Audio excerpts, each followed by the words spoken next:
Assalamualaikum warahmatullahi wabarakatuh. Okay, kita dapat buat lah. Alhamdulillah kita dapat buat kelas tafsir terakhir sebelum PKP. Betul. Jadi siapa yang kat rumah yang dah work from home, bolehlah ikut.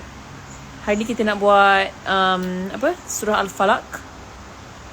Tafsir surah Al-Falaq. Pin comment. Hai Syed Dewa. I mati-mati ingat you nak kahwin tau. I tertipu dengan you punya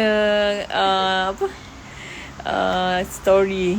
I pun cakap Nadia, betul ke saya nak kahwin? Dia kata, dia dah ada ni lah. Dia tidak ada husband. Anyway, Tuan Haji pun masuk juga ni. Okay. So kalau ada yang tak buat apa, yang kena quarantine, yang mana kat pusat quarantine, boleh follow kita kelas tafsir Al-Falaq daripada awal ni. Kan Sazah? Ya. Betul, insyaAllah.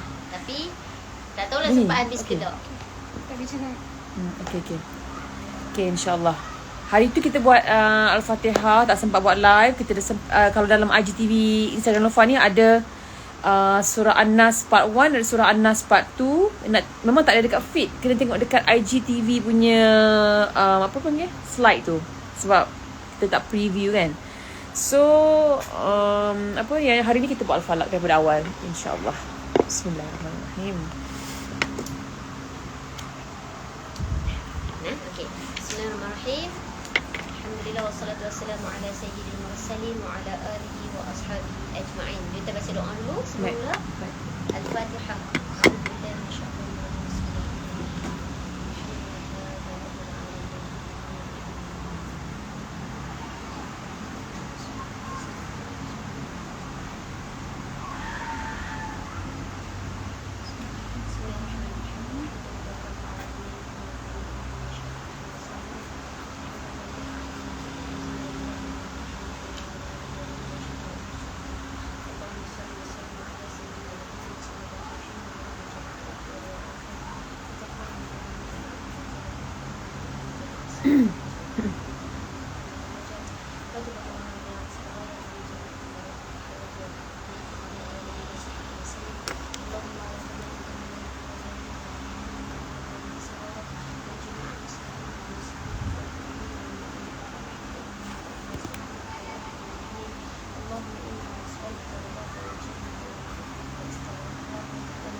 Okey, bismillahirrahmanirrahim.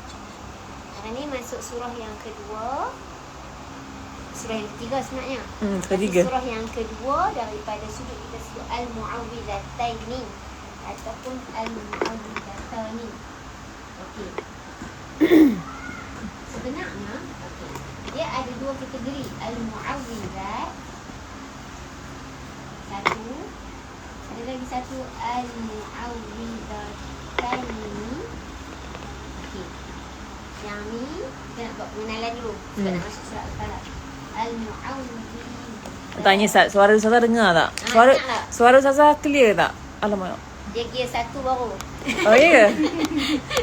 Depa lah. Okey. Al-Mu'awwidhat ataupun Al-Mu'awwidhataini. Okey. Dia ada surah Al-Mu'awwidhat ataupun Al-Mu'awwidhataini. Okey. Yang hari tu saya share dengan Lofa, dengan Aini dan Sarah tu, dia ada yang ni Al-Mu'awwidhataini. Yes. Adalah surah Al-Falaq. Al-Falaq dengan surah An-Nas. Okey. Dua surah memohon perlindungan. Okey. Al-Mu'awwidhataini. Sebab tu dia mula dengan A'udzu. Aku berlindung. Okey, ataupun saya minta perlindungan lah. Baik. Bila sebut Mu'awwidhataini, untuk yang dah expert sikit dalam bahasa Arab, dia tahu ya dengan nun kat belakang ni menunjukkan dua. Okey. Dua. Ini atas apa? Al-Mu'awwizat. Al-Mu'awwidhat. Al-Mu'awwidhat, dia maksudnya tiga surah. Baik. Al-Mu'awwidhataini maksudnya dua surah. Sekali dua surah, surah An-Nas dengan surah Al-Falaq. Okey. Surah An-Nas dan surah Al-Falaq. Kalau surah Al-Mu'awwidzat, dia yang ni. Surah Al-Mu'awwidzat, satu surah Al-Falaq, kemudian surah An-Nas, satu lagi surah Al-Ikhlas. Okey. So kalau sebut Al-Mu'awwidzat, maksudnya 3 surah. Okey. Yang ni tak ada ikut Yang ni tak ada qul a'u. Tapi Faham, dia faham. ada, orang kata apa, ada benda yang dikaitkan dengan perlindungan juga.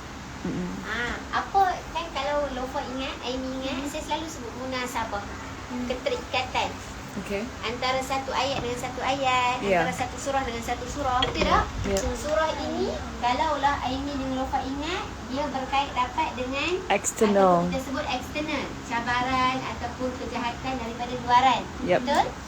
Dan surah An-Nas daripada Dalaman. internal.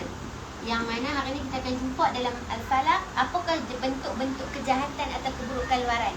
Okey. Yang dalam kita dah jumpa dah Al-Jin, Al-Jinnah dengan An-Nas. An-Nas. Kan? Syaitan jin dan syaitan manusia. Yep. Okey. So kita nak minta perlindungan. Surah Al-Falaq pun nak minta perlindungan daripada eksternal, beberapa jenis keburukan, iaitu min syarri ma khalaq, apa-apa saja bentuk kejahatan yang Allah cipta daripada luaran. Dia ada 3 keburukan daripada surah Al-Falaq yang kita akan tengok hari ni. 3 keburukan 3 keburukan dan 3 kejahatan yang kita nak minta perlindungan ni lah. Kita akan jumpa dalam surah Al-Falaq nanti. Okey. Baik, kita nak minta dengan siapa? Dengan Allah. Kita minta perlindungan ni daripada siapa? Daripada Allah kan? Ya. Kepada Allah kan? Ada ayat dalam surah Al-Ikhlas, Allahus Samad. Tempat bergantung. Tempat bergantung, tempat minta. Jadi itulah kaitan penyusunan dan juga daripada surah maksud. Okey, faham. Surah Al-Ikhlas, surah Al-Falaq, surah An-Nas. Yang ni Allah cerita tentang keburukan, kejahatan yang bakal menimpa kita. Kita nak minta perlindungan daripada Rabb, Ilah dan Malik. Sorry, Rabb, Malik dan Ilah. Yang ni daripada Rabb. Dan Rabb, Ilah dan Malik tu siapa? Allah Samad. Tempat bergantungnya segala sesuatu. So ini perkaitan surah-surah dia. So kita akan tengok macam tu. Dan surah Al-Ikhlas mesti ada kaitan juga dengan sebelum dia. Faham? Okey. So yang ni sepadan dulu. Boleh, Yang boleh. ni nak buat pengenalan sahaja. Supaya kita nampak, oh okey. Surah Al-Falaq dia tak boleh lari daripada surah An-Nas. Sebab apa? Dia eksternal dengan internal. So tetaplah nampak kaitan ataupun kebergantungan antara satu sama lain. Baik. Saya baca sikit pengenalan surah Al-Falaq. Surah Al-Falaq. Okey, nama dia surah Al-Falaq kerana disebut dalam ayat pertama. Surah An-Nas dinamakan surah An-Nas kerana diulang-ulang An-Nas banyak 3 kali. Betul, 3 kali. Baik. Saya nak baca sikit surah Al-Falaq. Nama surah Al-Falaq ini adalah Al-Falaq, diambil daripada ayat pertama. Ayat pertama. Ya. A'udzubillahi minasyaitonirrajim. Bismillahirrahmanirrahim. Qul a'udzu birabbil falaq. So diambil nama daripada Al-Falaq, perkataan yang hujung tu. Fajar. Fajar. Okey. So fajar itu dia nanti kita akan tengok ada juga maksud fajar ini terbelah. Kenapa maksud terbelah? Tapi dia ada kaitan dengan fajar.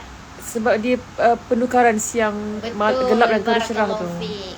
Maksudnya membelah di antara siang dan malam, ataupun memisahkan di antara siang dan malam.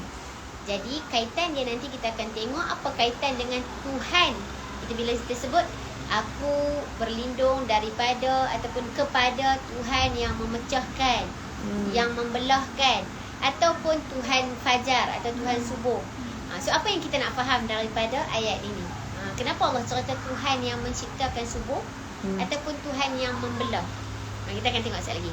Baik, sebelum tu kita nak tengok dalam surah Al-Falaq ada beberapa faedah lah. Ya, kalau dalam surah An-Nas kita minta perlindungan daripada jin dan juga syaitan jin dan juga syaitan manusia. Daripada surah Al-Falaq kita minta perlindungan daripada Allah secara spesifiknya 3 keburukan. Kalau ikutnya ada 4 keburukan. Tapi 3 secara spesifik. Kita tengok dulu secara asas. Okay. Kalau semua pergi tengok dekat, kita baca dulu a'udzubillahi minasyaitonirrajim. Bismillahirrahmanirrahim. Qul a'udzu birabbil falaq min syarri ma khalaq wa min syarri ghasiqin idza waqab wa min syarrin naffatsati fil 'uqad wa min syarri hasidin idza hasad. Sadaqallahul azim. Baik, ada berapa min syarrin. Cuba cari, hak duduk di rumah pun tengok juga. 4. Ada 4. Berarti ada 4 jenis keburukan dalam surah ini. Yang kita nak minta Allah tolong lindung kita daripada 4 keburukan ini. Tetapi daripada 4 ini, 3 Allah sebut secara spesifik lagi. Kalau dalam surah An-Nas, berapa kali Allah sebut min syarri? 3. Dalam surah An-Nas. Qadar bin Nas. Satu kali je. Sekali sahaja. Tapi dalam surah Al-Falaq 4 kali. Okey, kita dah bincang, nanti kita recap kalau ada kesempatan. Ayat kedua, kalau kita tengok terjemahan dulu, kita mula dengan ayat pertama terus lah nak. Boleh. Bismillahirrahmanirrahim. Qul a'udzu bi rabbil falaq. Okey, ni ayat pertama. Qul a'udzu Siang-siang pun ramai tengok. Siang-siang. Petang pun ramai. Siang-siang pun ramai orang tengok. Alhamdulillah. Qul. Katakanlah. Qul katakanlah. Baik. Ni Allah suruh siapa kata? Siapa nak beli? Muhammad. Ya, katakanlah wahai Muhammad. So, walaupun yang asalnya Allah suruh Muhammad, Nabi Muhammad yang kata ataupun baca, tapi bila Al-Quran kita ambil lafaz dia secara umum, kita pun kena baca lah. Ya. Okey, katakanlah a'udzu saya. Kat mana saya tu? Ni dekat Alif. Ni. Ni nama apa? Siapa ingat? Belajar dah. Nama Siapa apa? ingat nama alif yang ada hamzah di atas? Hamzatul. Tak ingat. Yang ni nama dia Nak teka nanti kau kena gelak kat sini pula Sas. Tak apa. Yang sana pun belajar. Ingat tak? Ada 2 nama alif saya ajar. Hamzah Dia nak buka nota balik. dengan hamzah wasal. Ingatlah kotak. Terpotong. Hamzah terpotong ni hamzah yang terpotong. Sebab dia duduk di atas. Kalau hamzah wasal, dia satu je alif, tak ada hamzah. Ya. Okey? Tak apa. Tak ingat nama tak apa. Saya ni hamzah terpotong ini membawa maksud saya. So ini secara umum lah. Tak semua maksud macam tu, tapi secara umum maksud macam tu. Saya berlindung. Saya berlindung kepada siapa? Dengan Tuhan. Atau kita terjemahkan kepada lah. Okey. Ra secara asasnya kita terjemah Tuhan. Al-Falaq. Okey. Lupa baca maksud dia. Subuh. Waktu subuh. Lagi. Fajar. Apa lagi ni? Memisahkan. Ada tak? Saya satu je. Ada tak dalam Quran? Ni satu je. Apa? Subuh. Fajar. Subuh, Okey. fajar. Okey, so kalau ni maksud dia terpisah pun maksud dia juga terbelah. Pun juga terbelah, terpisah, fajar, subuh, semua maksud falak. Tapi mungkin sekali lalu kita tak nampak apa kaitan subuh dengan terpisah. Tapi tadi Lofa dah share. Okey, subuh dengan terpisah kaitan dia adalah subuh Penukaran waktu tu. Penukaran waktu atau penggantian masa. Daripada gelap ke cerah. Daripada gelap ke cerah. Daripada malam ke siang. Daripada malam ke pagi. Daripada gelap ke cerah dan sebagainya. Itulah membawa maksud falak. Maksudnya Tuhan Allah yang membelahkan, yang mendatangkan waktu subuh, yang menciptakan waktu fajar. Banyak kan Al-Quran disebut yang kalau tentang kebesaran Allah je dia akan cakap tentang penukaran siang dan malam tu. Betul. Banyak surah yang mention Dan that. juga banyak surah yang cerita tentang masa, betul tak? Yeah. Cerita tentang masa. Antara surah yang cantik untuk kita bahaskan secara detail adalah surah Al-As, tapi tak nafi surah lain lah. Surah Al-As. Okey, sebab jarang-jarang sekali orang bagi tumpuan dekat waktu asar. Jarang betul sekali. Tak? Jarang tak? Jarang jugalah. Kita ambil masa, kita ambil tumpuan apa-apa benda pagi dengan malam. Yep, true. Okay. Pagi dengan malam. Ustaz Jarang waktu pukul 5 alam pukul 4 saya ada pukul 4 ada buat apa, pukul 10 ada buat apa macam tu. Wow, Ustazah. Tak, tapi tak doa lah bagi istiqamah macam tu kan. Okey. Baik. Balik kepada bincang surah Al-As. Sebab waktu asar selalunya kita buat apa? Tidur. Tidur lagi. Taklah. Kita masih kat kerja ke macam tu lah, kat biasanya waktu asar office. kan kita macam leisure sikit kan. Dan kita agak berat lah. Nak bagi orang kata apa, aktiviti petang tu biasanya leisure sikit. Yeah. Betul tak? So ada sebab Allah sebut tentang waktu asar. Nanti kita akan tengok. Baik. Katakanlah, wahai Muhammad, aku berlindung daripada kepada Tuhan yang menciptakan subuh, menciptakan fajar, yang membelahkan ataupun yang memisahkan di antara malam dengan siang. So ada benda sebab Allah sebutkan di sini. Apa dia maksud kat sini?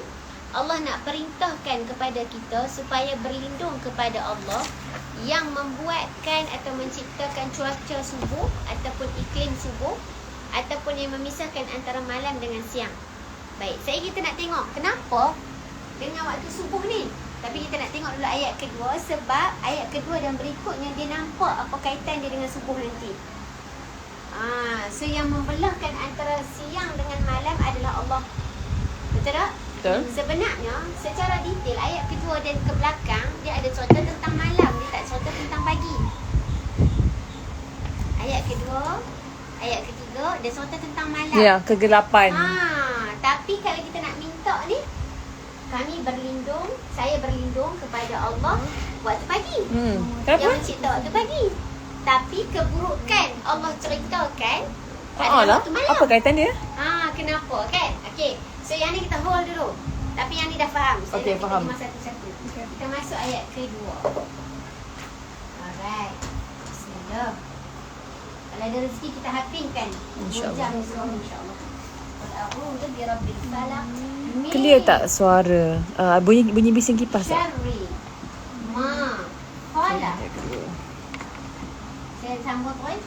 Wa min syarri ghasiqin idza waqab. Yang ni ayat kedua, yang ni ayat ketiga. Okey. Wa min syarri ghasiqin idza waqab. Itu dua yang ni. Min syarri ma khalaq wa min syarri ghasiqin idza waqab. Sebelum semula wa min syarri nafasat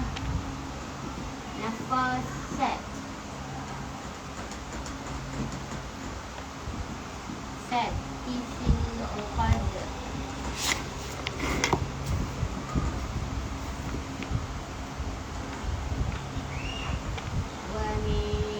Syarri hasidin idza hasad.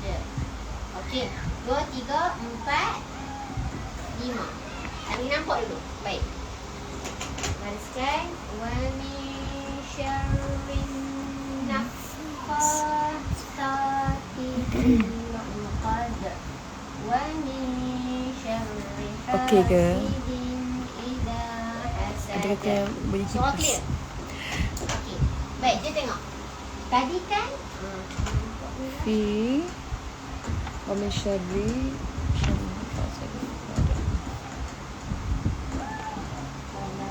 alright. Saya berlindung, katakanlah wahai Muhammad, aku berlindung dengan Tuhan yang menciptakan waktu subuh, waktu fajar, ataupun juga kita sebutkan yang membelah ataupun yang memisahkan. Yep. Baik. Kenapa saya nak minta perlindungan daripada Allah? ataupun daripada apa? Daripada min, daripada syarri, Kejahatan. atau keburukan, ataupun bahaya, ataupun sebarang yang menyebabkan kita sakit. Bahaya, Apa semua lah, buruk, bahaya, jahat, semua okey? syarri. So soalan dia, berapa kali dalam ni ada sebutan min syarri? 4. 4 kali. Yang ni sekali. Wa min syarri 2, wa min syarri 3, wa min syarri 4. Bila ada pengulangan, Lufa, bila ada pengulangan bererti perkara ni sangat Penting. besar. Penting. Kita pun akan ulang banyak kali kan. Kalau kita macam sangat bahaya. kalau kita cakap I love you pun cakap I love you banyak kali kan. Penting lah. Penting lah kan. Dia kalau kita ulang, maksudnya benda tu kita nak tarik perhatian misalnya. Betul tak? Kita tak ulang sekali je kan. So bila ada pengulangan daripada bahaya, berarti kita berada dalam bahaya guys. Wow. Mengajar anak muda kan, macam tu lah muda merasa mereka kan. Okay. So bahaya yang kita nak tengok secara detail ini, sebenarnya dalam ni ada berapa kali? Ada 4 kali. So ada 4 bahaya yang ada dalam surah ni yang Allah ajar kepada kita dan minta perlindungan. Tapi tengok ayat kedua. Min syarri ma, daripada kejahatan atau keburukan ma, apa? Cipta. Apa dia cakap? Khalaq, yang kamu cipta. Balik kepada siapa? Cipta? Allah ciptakan. Allah cipta. Aku nak mohon perlindungan kepada Tuhan yang memisahkan, yang menciptakan subuh daripada sebarang bentuk bahaya yang dia cipta. Dia dalam ni Allah wujud ciptakan. Allah. So nampak tak dua ayat ni pun dah cantik. Ya. Allah minta, kita minta perlindungan, Allah suruh kita minta perlindungan kepada dia yang mana dia yang cipta keburukan tu. Jarang-jarang sekali. Kadang-kadang betul tak? Kita tanya soalan. Saya tanya soalan Kak Lofa dengan Aimi. Mungkin ada soalan yang saya tanya tu saya tahu jawapan dia. Maksudnya saya pemilik jawapan kepada soalan tersebut. Kadang-kadang saya tanya soalan kepada Aimi dengan Lofa, kan? Saya pun tak tahu jawapan. Betul tak? Saya tanya sebab saya pun tak tahu. Tetapi Allah, dia bagi soalan dan dia bagi jawapan. Betul. Dia cipta kemudaratan dan dia cipta keselamatan. Dia bagi tahu ada bahaya, tapi dia bagi skrip. Mintalah kat aku terhindar daripada bahaya ni. Mintalah aku Tuhan yang memisahkan gelap dan cerah siang. ni Tapi daripada nak tengok ni kejahatan kenapa, daripada apa yang waktu aku ciptakan. Tapi kita cerita kat sini tak ada contoh subuh kan. Masya Allah. Baik. Daripada apa yang engkau cipta. Falak ini dia dalam ni kita ada perkataan Daripada yang maksudnya contoh kalau nak cakap bahasa casualnya, katakanlah Muhammad, mintalah perlindungan daripada Tuhan. Maksudnya aku ni Tuhan kau yang yang menguasai subuh ataupun yang memisahkan gelap dan cerah daripada kejahatan yang apa yang aku ciptakan. Ya, betul. Allah bagi skrip dah. Allah bagi Kita tinggal sebut je, baca je. Baca je. Pagi, siang kan. Malam. Siang ke malam ke. Begitu juga nanti kalau kita tak jumpa lagi ayat-ayat yang spesifik secara doa ke Rabbana, Rabbina. Ya. Saya selalu sebut Allah ni maha baiknya sampai kita dah ada apa dia? Skrip dah dalam Quran. Kalau sakit nak baca doa apa? Kan kita selalu disuruh baca 3 kul kan. Tapi macam kenapa kita kena baca? Satu tak faham kenapa kita baca. Okay kita tahulah ni bagus untuk protection and whatnot, but tak tahu sedalam ni, tak boleh nak appreciate to this extent. So bila kita belajar tafsir ni kita boleh appreciate. Masya-Allah. Semoga semua ada manfaat. Maksudnya different level lah macam tu. So kita minta, Allah suruh kita minta kepadanya yang mana dia yang ciptakan kejahatan atau keburukan tu. Maksud kejahatan keburukan ni maksudnya Allah izinkan benda tu berlaku dalam atas kita. Okey, baik. Ini adalah ayat umum tentang kejahatan tu. Okey, maksudnya ciptaan dia. Ciptaan apa-apa sahaja keburukan yang dia cipta. Tak spesifik lagi tak ni. Spesifik. Okey. Dekat mana spesifik? Ni adik-beradik ni. Syarri ma khalaq, apa yang Allah cipta? Yang pertama, kejahatan atau keburukan malam. Faham? Yang kedua, Jajak, apa yang kau Zaza, cerita? jap Awamin syarriqa sikit ina wakaf. Maksudnya Okey, apa dia maksud? Cuba baca dulu. Baca ghasiqin. ghasikin apa malam Aha. Malam. Pada kejahatan malam apabila telah gelap Apabila- gelap. Idza apabila Aha. waqab Gelap Gelap. Lagi? gelita. Gelita. Gelap guguk. Gelap guguk. Dah salah tu guguk. Kena tu. Okey. Oh, guguk Guguk Gelap ni maksudnya guguk. gelap gelita. iya ke kata Ya gelap guguk. Kan? sorry tadi Bahaya. daddy call. Jap tak kena ulang balik kesian kat dong. Tak Tadi apa. ada daddy call tadi. Okey. So, sekali lagi kat Saya sini. makhluk. Dan semua waw kat depan ni maksudnya dan. Dan Okey. Dan daripada keburukan, kejahatan, bahaya, malam apabila ianya gelap Gelap. guguk. Ha. Okey, gelap gulita. Dan daripada kejahatan, keburukan, nafasat. Apa maksud nafasat? Nafasat wanita-wanita penyihir yang meniup-niup. ikatan. Ikatan. Dan ada juga cerita tentang kat sini wanita, betul? Ni dia ada kaitan sebab Nabi kena sihir. Surah ni. Nabi kena sihir. Dan antara yang menyihir adalah wanita-wanita. Anak-anak kepada orang yang berdiri. Namanya Labi. Tapi saya tak suka asbabun nuzul lagi. Nanti kita akan recap balik lah kan? Baik. Kita ambil simpulan dulu. Simpulan, ikatan, wanita, fi, di atau di dalam al-uqad. Apa dia? Dengki. Simpulan. Masih tutup yang besar. Tak sini. Okey. Apa maksud dia fil uqad? Dan daripada Simpulan. kejahatan perempuan-perempuan peniup, daripada simpulan. Yang ni kita ada ni dalam bahasa Melayu kita duk guna. Apa dia? Apa kaitan dengan akad? Ikat. Ikatan. Kita duk guna akadun nikah. Akad Akad. nikah. Ikatan, Kita guna eh? perkataan ni. Apa maksud akad nikah contohnya? Ikatan perkahwinan, simpulan, ikatan. Nafasat tu? Okey, nafasat satu maksudnya simpulan ataupun ikatan yang berada dalam ikatan ataupun wanita-wanita yang apa dia? Kalau Lofa punya tafsir. Penyihir. Apa dia? Penyihir. Wanita-wanita penyihir. Wanita-wanita penyihir ataupun nafasat ini juga kita sebut sebagai hembusan. Okey. Hembusan yang diikat, hembusan yang dihembus oleh wanita-wanita penyihir. Ayat dia macam tu lebih kurang. Dia nafasat dengan uqad ni dia banyak lagi. Tapi kita nak faham dan daripada keburukan, hembusan, simpulan kejahatan yang datang daripada penyihir. Okey. So point kalau kat sini ni sihir lah. Kalau kat sini point dia malam. Okey. Okey. Wa min syarri dan daripada keburukan, Kejahatan dengki. kejahatan hasidin, orang yang dengki. Hasil. Orang yang dengki.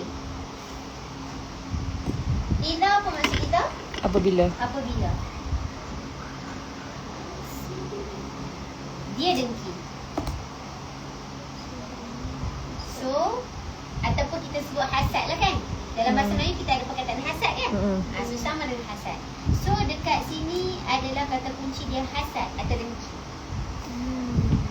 Maka secara spesifik keburukan yang Allah ciptakan dan Allah suruh kita minta perlindungan daripadanya, apa sahaja kejahatan, keburukan, bahaya yang Allah cipta, yang mana secara spesifiknya adalah yang Allah ciptakan bahaya malam, bahaya sihir dan bahaya hasad. Ini adalah secara spesifik 3 jenis keburukan. Baik, sebenarnya banyak tak keburukan? Banyak. Tapi agak-agaknya kenapa Allah sebut 3 ni? Sebab Ni paling Ni kalau macam malam ni banyak macam because keselesaan malam tu orang boleh buat terbuka kepada banyak kejahatan. Betul. Kalau kita nak tengok malam, ini bila cerita tengok Allah sebut cantik tak? Allah tak cerita dekat wa min syarri ghasiq saja. Bila malam yang pekat, gelap gelita, dia selalu berlaku, contoh kita ambil kecurian. Kecurian dia tak berlaku biasanya pukul 8 Terang benderang malam. tak lah. Dia datang idza waqab. Bila lagi gelap gelita bererti lagi bertambah waktu malam, risiko atau bahaya tu lagi bertambah. Binatang buas, biasanya dia tak keluar pada waktu 7-8. Dia akan pukul 11, 12 dan ke atas. Sebab makin malam pekat atau gelap gelita malam, makin bahaya. Dan bukan sahaja pada waktu malam ni yang keluar tu manusia. Hantu pun ada. Semua ada. Hantu. Sebab hantu tu kan. Haiwan atau binatang buas. Dan semua jenis pada waktu malam ini kejahatan yang sangat banyak atau keburukan dan risiko yang sangat banyak. Berbanding dengan waktu siang. Siang berlaku juga kecurian, contoh kita sebut kan. Tapi tak sebanyak malam. Sebab malam walaupun ia bahaya, dia mendamaikan untuk kita, betul tak? Sebab tu kita rehat. Tetapi orang yang ada, orang kata apa, attitude dia tak bagus, tak baik ataupun jahat, waktu malam adalah waktu untuk dia bekerja. Menyamun, mencuri, menyihir dan sebagainya waktu malam. Maka malam ini adalah salah satu waktu yang kita sangat perlu bantuan, pertolongan dan perlindungan daripada Allah Ta'ala. Baik. Ini secara asas dia. Wa min syarrin naffasati fil 'uqad. Baik. Dan daripada hembusan penyihir, nafasat ni juga ada sebahagian ada diterjemahkan sebagai hembusan dengan ludah, percikan ludah. Kalau kita perasan dalam urusan sihir menyihir, na'udzubillah min zalik lah, even though dalam kaedah rawatan biasanya ada sedikit orang kata apa, percikan. Ingat tak kalau kita diajar, kalau kita orang kata apa, tidur dan kemudian mimpi buruk, kita buat apa? bangun. Ludah. Bangun dan kemudian Ludah kiri. Tapi bukanlah ludah. tapi ya betul, bukan Syarat. kan, ludah sampai Sokong seketui tu, Bek. Itu. kan, dia ludah sekadar percikan. So begitulah kita nak Habis ceritakan. kalau yang tidur dengan lelaki tu ludah. Hati-hati lah lelaki tu nak. Kalau suami duduk kat sebelah kiri, jangan ludah melampau sangat. Sekadar isyarat untuk macam kita, ialah kalau ludah pun dalam kehidupan kita, Mimpi pun sebab sakit hati. Sakit hati. Sebab bergaduh kan malam tu kan. Sakit hati ludah je. betul? Tak Yang saya tu- mimpi buruk. tak, yang tu tak mimpi buruk pun, itulah peluangnya kan. Okay, so kalau wa min syarri nafasati fil 'uqad, ya, daripada kita kata ada sebahagian terjemah percikan ludah. Yang mana percikan ludah itu mungkin sebahagiannya meniatkan sihir. Mengapa? Meniatkan. Maksudnya? Maksudnya kan kalau kita tengok orang yang sihir-sihir dan sebagainya tu biasanya dia ada baca-baca, kan, dia buat apa, kita kata dia baca mantra ke apa semua, ada ludah-ludah dan ada hembus-hembus. Okey, ini perkaitannya.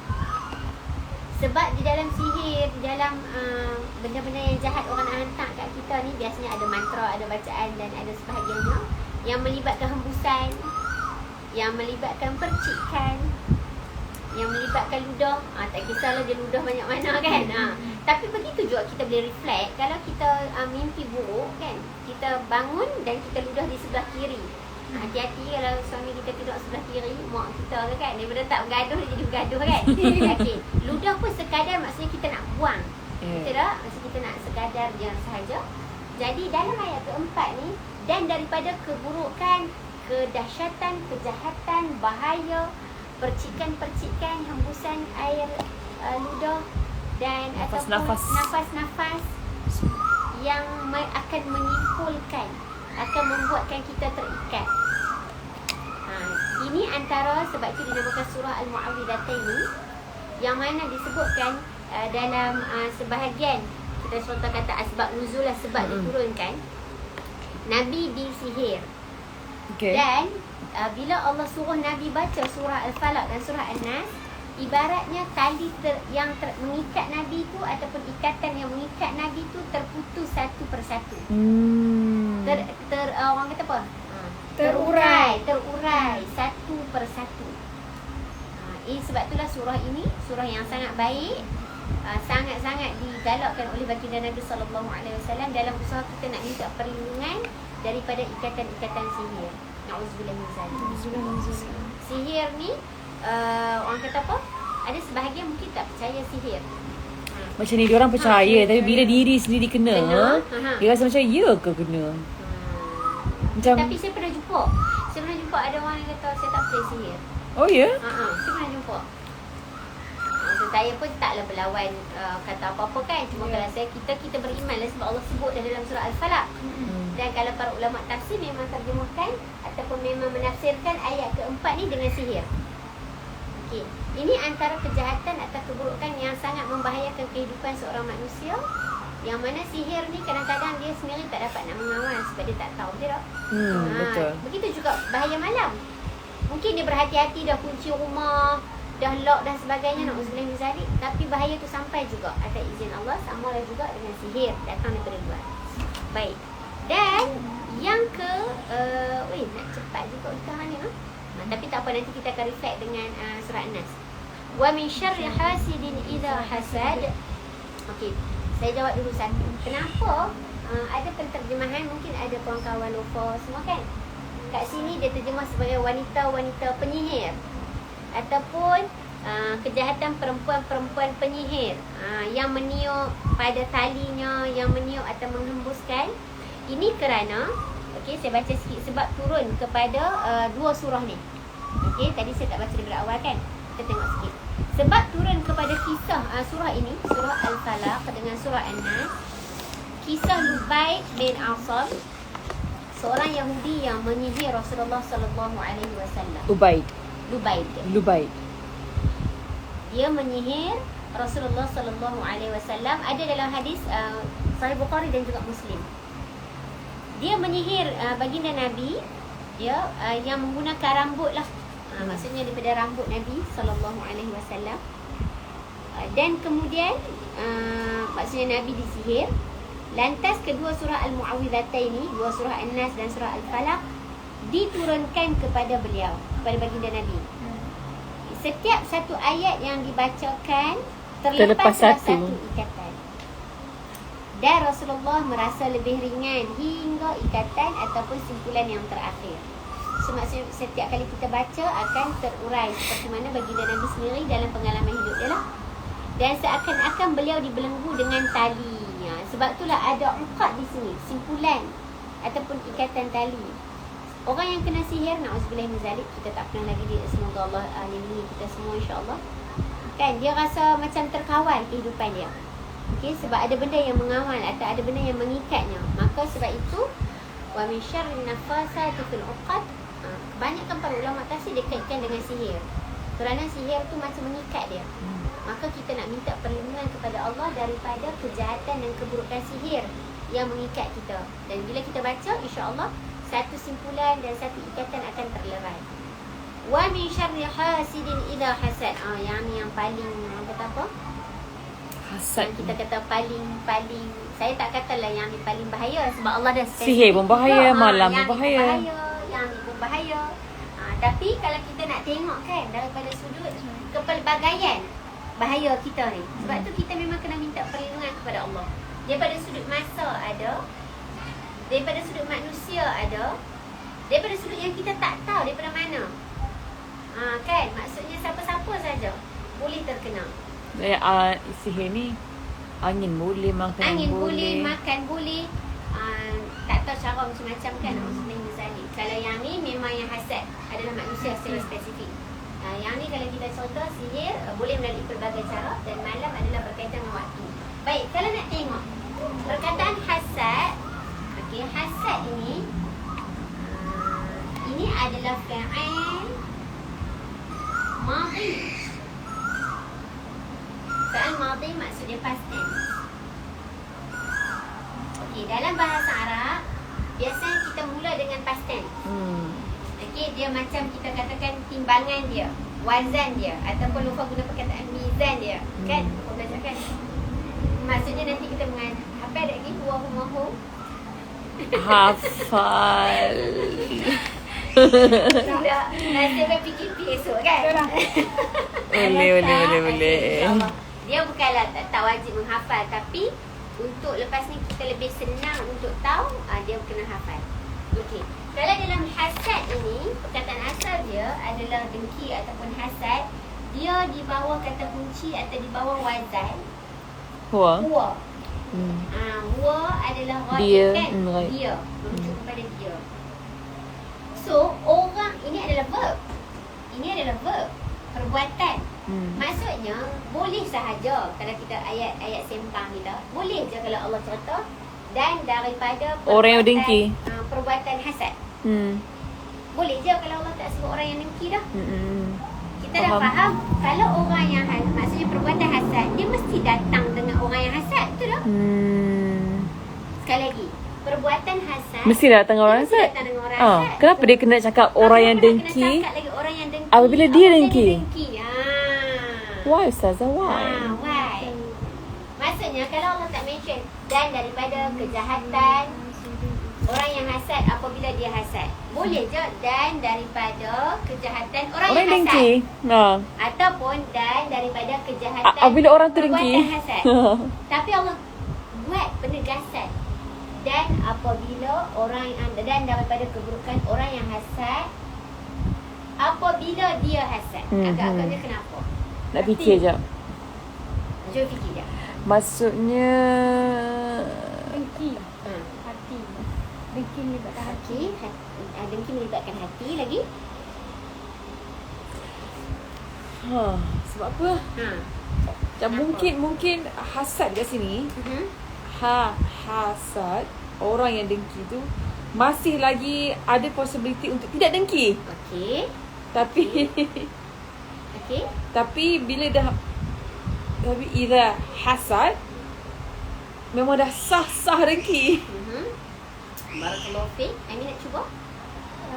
Hasad, dia dengki. Bila dengki, dia pergi sihir. Pada waktu malam. Ada. Barakallahu fiik. Mungkin kita boleh cari jawapan dalam kitab. Mungkin ada yang mengaitkan. Allah a'lam bissawab. Sebab orang yang hasad, contohlah saya hasad, saya dengki dekat Lofa kan. Belum tentu dia buat apa-apa. Belum tentu dia buat apa-apa. Tapi orang yang hasad, dan saat dia berhasad yang betul-betul, dia ada satu benda yang dia nak Lofa hilang benda tu. Dia Itu orang mengumpat dulu, lepas tu dia tabur fitnah, lepas tu dia buat sihir, dia boleh pergi apa-apa je lah. ya. Orang yang hasad, ingat tak ada satu hadis kalau tak salah saya. Nabi kata boleh hasad dalam dua perkara. Betul. Orang yang Banyak harta. ya ke banyak harta? Yang Banyak asalnya harta, perbuatan banyak harta tapi dia banyak sedekah. jihad dalam jalan Allah. Dan juga orang yang amalan Ilmu ke amalan? Amalan kalau tak salah saya. Dia banyak beramal. Kita jealous dengan dia Ilmu, sebab ilmu, banyak ilmu. beramal. Ada Perilmuan. ilmu lah. Saya check balik sekali. Tapi maksudnya ada orang kata apa? Ada slot, ada masa yang kita boleh dengki ke orang. Kita boleh cemburu, ayat dia sedap sikit cemburu kan. Cemburu lah. Dia ada banyak ilmu. Kita pun berlumba. Dia banyak amal, kita pun Cemburu ke berlumba. arah kebaikan. Dia ada banyak harta, banyak sedekah. Kita pun nak banyak harta supaya banyak sedekah. Kita pun nak banyak sedekah. Cemburu yang tu okey. Tapi kalau saya dengki ataupun saya hasad dekat Lofa, contohlah rumahnya besar. Kalau saya hasad yang mana juga rumah besar. Itu apa hasad dia tu? Cemburu. Apa kebaikan daripada hasad dia? Berusaha Saya lebih. pun nak beli rumah besar juga. Tak ada manfaat daripada satu sudut tu. Dia cantik contohnya kan. Kita pun nak cantik jugalah. Maka Untuk apa? manfaat kita? Kalau dia cantik untuk lelaki dia? Cantik untuk lelaki tak apa. Tapi dengan cara dia.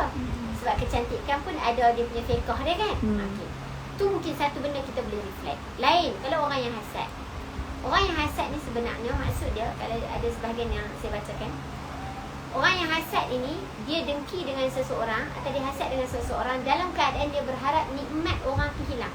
Oh ya? Itu hasad. Maksudnya dia nak tapi dia tak nak bagi orang tu ada. Kalau dia nak tapi orang tu ada juga macam mana? Dia sebenarnya macam ni. Contoh saya kata Lofa tadi. Lofa ni rumah dia besar lah. Saya hasad.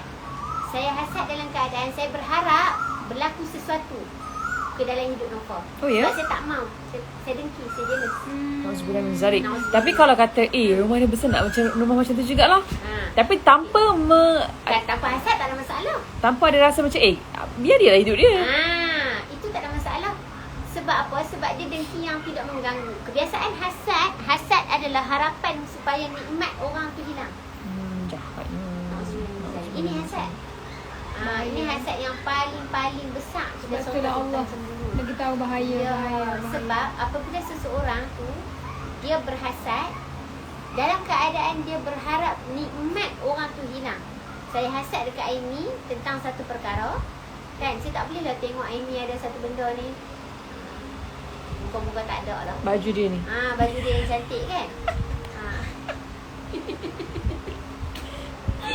Baju dia ni kan. Maksudnya boleh berlaku sesuatu kepada orang yang dihasadkan. Dihasadkan atau didengkikan. Maka orang yang hasad dia mungkin tak buat tindakan apa-apa, tapi bila dia sangat berhasad, dia lazim berhasad. Bahkan ini kita sebut, yang ni saya bagi tahu je nama dia. Ini kita sebut ismul fa'il. Ismul fa'il. Dengar dulu tak itu lagi lah. Penting kan? Ismul fa'il maksud dia macam ni. Orang yang buat. Nama Apabila pembuat. dia berhasad, ni pembuat dia, pelaku dia. Contoh, baca, pembaca. Sebab tu pembaca kita panggil qari. Macam menari-penari lah. Menari, penari. Apa lagi? Penyanyi. Menyanyi, penyanyi. Maka penyanyi adalah isim fa'il. So salah satu maksud isim fa'il dalam bahasa Arab ialah menunjukkan kelaziman. Salah satu maksud isim fa'il.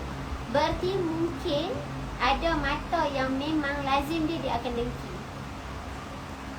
Okay. So kita nak minta perlindungan daripada seseorang yang lazim dia melihat kita dengan penuh cemburu, hasad dan dengki. Jadi kat sini cakap orang yang dengki boleh dia dengki ni, maksudnya orang yang dengki pertama ni belum tentu lagi dia buat apa-apa lah. Ada. Ni sama ni, orang yang sama ni. Orang yang sama. Ini verb, ni noun. Okay. Cuma kita nak bagi tahu orang yang hasad mungkin dia sekadar hasad, tapi dia tidak mendoakan hilangnya nikmat. Tapi apabila didatangkan dengan isim fa'il maksud kelaziman. Lazimnya orang yang dengki yang sangat-sangat dia berdoa sehingga orang tu hilang nikmat dan boleh memberi kesan dengan penyakit ain. Itu paling takut. Pandangan mata dia tu. Sebab tu dinamakan penyakit ain. Ain ni kan dia ada dua kan. Ain yang kita tengok tu kita dengki, satu lagi tengok tu kita rasa menakjubkan. Ain yang macam kan? Ain yang kita tengok kita suka dan juga kita tak suka. Dua-dua ain. Boleh jadi ain dua. Suka sangat dekat orang tu. Impress ke apa semua ke kan. Pun boleh menyebabkan berlakunya na'udzubillah penyakit ain. Dan kalau yang benci pun apatah lagi lah. Dan ada doa amalan untuk membatalkan ain. Doa untuk subuh atau maghrib. Betul. So kena beramal. Kena hari-hari yang kalau baca. mungkin doa kadang-kadang banyak. Especially orang yang banyak follower. Ya. Banyak follower. Lofa Aini dia kata sini. Banyak follower, banyak Exposure. berada dalam banyak exposure. Duduk dalam masyarakat, public tu figure, kena buat amalan. influencer, contohnya na'udzubillah min zalik. Tapi kita yang tak banyak follower ni, kawan-kawan, Pun tak kena. semestinya, tak Kokok semestinya. jiran sebelah ain kat kita. Betul. Maksudnya mungkin ada orang yang lihat tetapi berlaku sesuatu juga. Sebab tu orang kata macam mana ni saya suka dia sangat, tapi adakah saya akan bagi penyakit ain kepada dia? Tapi kita kena cakap kalau kita nak puji masya-Allah, tabarakallah, alhamdulillah, whatever semua. Itu kena ada sentiasa. Yang memuji pun kena masya-Allah. Yang dan alhamdulillah. yang dipuji pun kena. Ataupun hadza min fadli rabbi. Alhamdulillah hadza min fadli rabbi. Segala puji bagi Allah. Yang bagi nikmat ni Allah lah. Ni kelebihan daripada Allah. Yang saya dapat ni daripada Allah.